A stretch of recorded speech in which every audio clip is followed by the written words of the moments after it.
tinawag tayo ng Panginoon. Tapos nag-respond tayo sa Panginoon, gumawa yung Panginoon sa atin. At nung gumawa sa Panginoon sa atin, makagawa tayo ng maganda para sa Panginoon.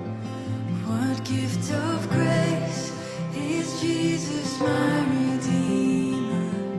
Sabi niya, dahil sa maganda ang loob ng Diyos, hindi nawala ng kabuluhan yung biyaya ng Panginoon. We know that not everybody is given the privilege na maglingkod sa Panginoon. And freedom, my steadfast love, my deep and boundless peace.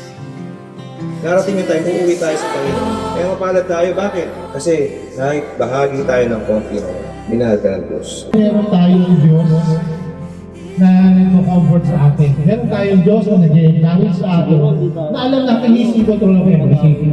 Diba? Whatever circumstances na nangyari, all glory to God.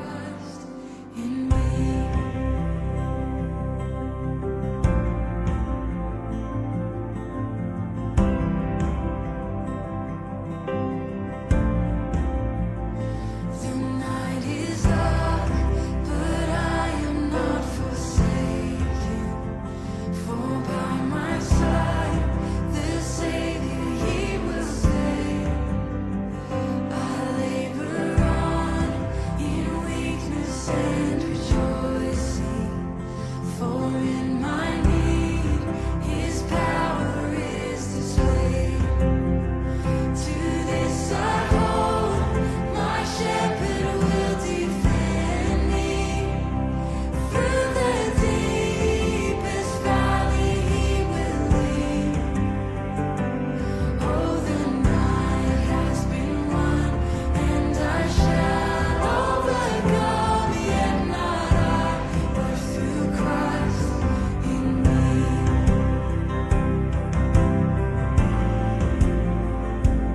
Hindi naman mahalaga yung kakayahan na meron tayo. Diba? Hindi natin pwedeng pagmalaki sa Panginoon yung kakayahan na meron tayo. Kaya tayo nakakapaglingkod sa Panginoon. God knows our hearts na willing tayo magpatuloy na magpagamit. We have one goal in mind. Mapapurihan ng Panginoon. Nung nakakilala tayo sa Panginoon, hindi naman natin tinignan kung ano kakayahan natin. Hindi din naman ang Panginoon ng Diyos yun. Ang tinignan sa atin, kung willing ba tayo gumawa para sa atin. Dahil sa biyaya ng Diyos, tayo'y naging tayo. Ako'y naging ako. Hindi tayo tinawag ng Diyos dahil magaling tayo, dahil may talento tayo, dahil may skills tayo, dahil meron tayong naibibigay sa Panginoon. Hindi tayo tinawag ng Panginoon ng ganun. Ang magandang tinawag tayo ng Panginoon kahit anong sitwasyon o kalagayan meron tayo. Mayroon tayo kahit may mga trabaho yung iba, nag-leave. May patong iba, umabsent. Bakit? Kasi we are willing to serve the Lord.